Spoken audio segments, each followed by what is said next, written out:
Right now you go there, but soon enough you're gonna think of me and how I used to be.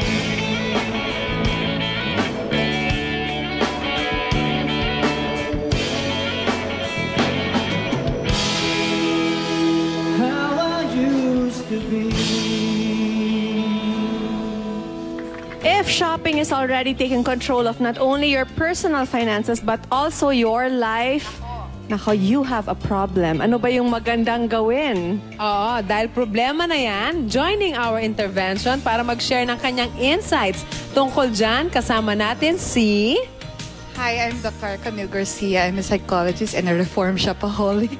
Hi, Doktora! Okay.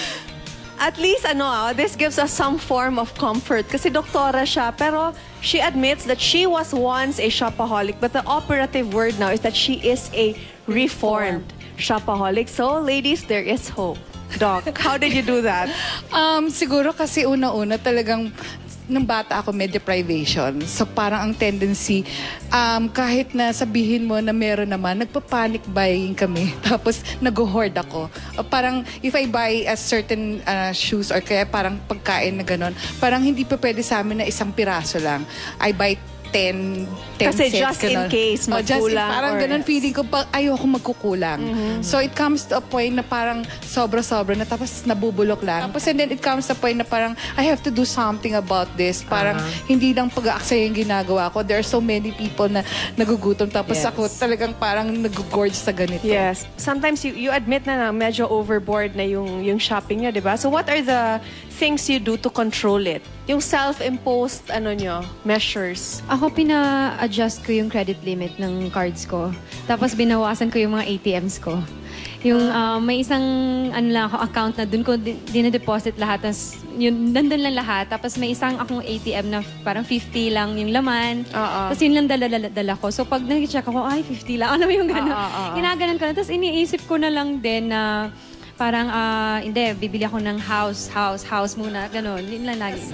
Sheena? Ako naman yun, pinag-usapan namin ng mommy ko, tuwing sweldo, kailangan yung kalahati ibibigay ko sa kanya para ilagay niya sa ibang bank. Tapos iipunin niya para sa akin. For you. So, hindi ang ako pwedeng kumuha doon.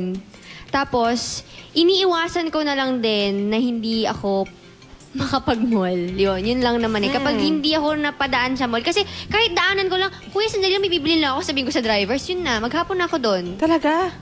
Tapos pag hindi ko pa siya binili sa, yun, kunyari ngayon, hindi ko siya nabili, siniisip, hindi ako makatulog, bukas, babalikan ko siya. Ganun eh. Kaya hindi lang talaga ako pumupunta ng mall kung Addict ka pwede. nga talaga, Sheena. Tama.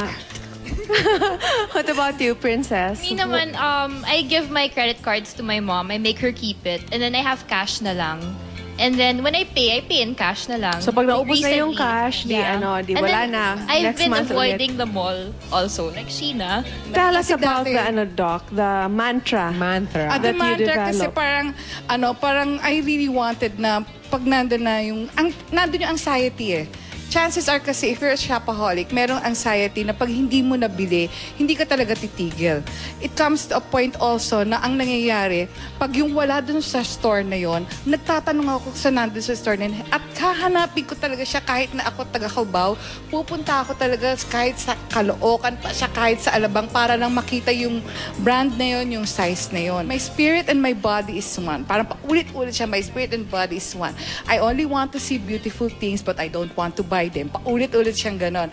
Kasi parang I want to see beautiful things, I want to touch beautiful things, I want this kind of color, pero ang palaging kasunod nun, I don't want to buy them. Something positive yung sasabihin mo, pero ang supposed to be effect nun is hindi mo talaga siya gagawin.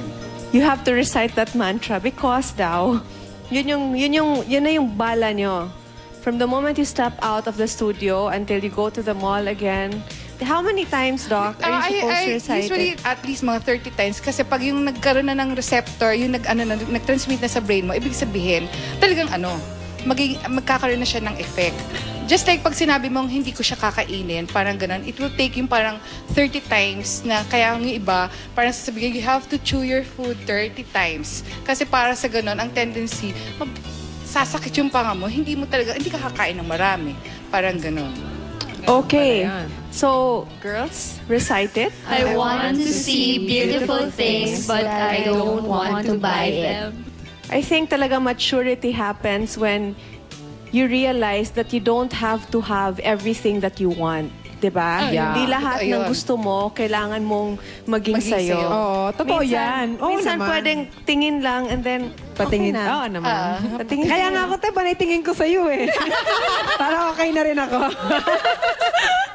Okay, that was fun. Thank you very much for being on the show. Yeah. When we come back, we will be with personal shoppers to some famous celebrities, and they will tell us what styles define a star. That's next here on The Sweet Life.